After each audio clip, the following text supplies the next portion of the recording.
ነበረ በዛን ሰዓት እና በቃ ላወራው በጣም ፈለግኩኝ። ብዙም ጊዜ ለወንድሜ ምሳ ለማድረስ በሚል ምክንያት እሱን ለማየት ነበረ የሚሄደው ማለት ነው።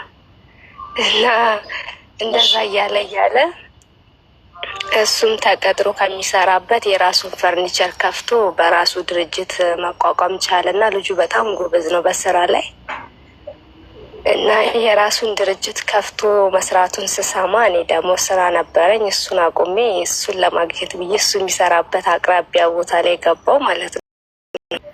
እና በዛ አጋጣሚ በቃ በጣም ላወራው ፈለግኩኝ እና እንዲሁ ዝም ብዬ እሱ የሚገኝባቸው ቦታዎች ላይ መገኘት ጀመርኩኝ። እሱ በአጋጣሚ እንዲሁ ሰላም ምናምን እያለኝ ተግባባን ማለት ነው። ከዛም በአጋጣሚ አንድ ጊዜ ላይ የሆነ ቦታ ላይ ተገናኝተን አወራንና ምን አላማው ምን እንደነበረ ምን አይነት ሴት እንደሚፈልግ ምናምን በቃ ያለውን ነገር ነገረኝ ማለት ነው።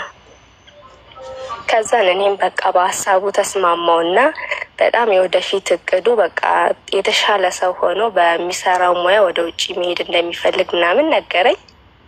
እኔም ደስ አለኝና በቃ አብሬው ሊሆን በጣም ፈለግኩኝ። እኔ የምትረዳኝ ሴት ካገኘው ብቻ ነው አብሬ ልቀጥል የምችለው፣ ያለበለዛ ግን አብሬ መቀጠል አልችልም ምናምን አለኝ። ከዛን እኔም በቃ ብዙም አልተጫንኩትም። እሱ በሚለው ሀሳብ ተስማምቼ አብረን እንዲሁ እንደ ጓደኛሞች እንቀጥል ተባብለን እሺ ተባባለን ማለት ነው። ከዛ የሆነ ጊዜ ላይ በቃ እንዲሁ እያወራን እያለን በጓደኛዬ ምክንያት ስልኬን ጓደኛዬ ነበረች አብራኝ የምትኖር እሱን እንደምፈልገው ምናምን ያለውን ነገር ነግሬያታለሁ። ሳላውቅ ድንገት እኔ በሌለውበት ቴክስት ጻፈችለት ለሱ ማለት ነው። እና ቴክስቱ በቃ ብዙም የሚረብሽ አይደለም፣ ግን በጣም ብዙ ጊዜ ሆኖናል እንዲሁም ማውራ በስልክ ከስልክ የዘለለ ምንም ግንኙነት አልነበረንም። ከዛም በቃ ቴክስት እንዴት እንደዚህ አይነት ቴክስት ትጽፊልኛለሽ ምናምን አለኝ። በአካላን ተገናኘን እና በማግስቱ ማለት ነው። በአንቺ ስልክ ነው የጻፈችለት? ያ በእኔ ስልክ ነው የጻፈችለት፣ እኔ መስላም ማለት ነው። ምንድን ነው ቴክስቱ?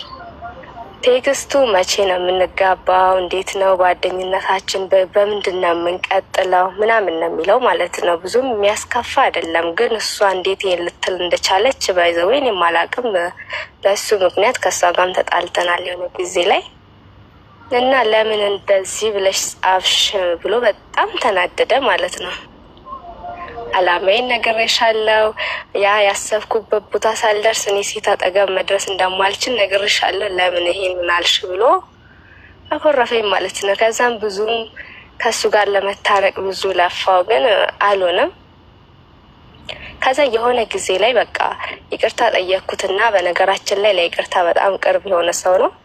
ይቅርታ ጠየቅኩትና ያለውን ነገር አስረዳሁት፣ እኔ እንዳላደረግኩት አመነኝና የተወሰነ ጊዜ አብረን ሆንንና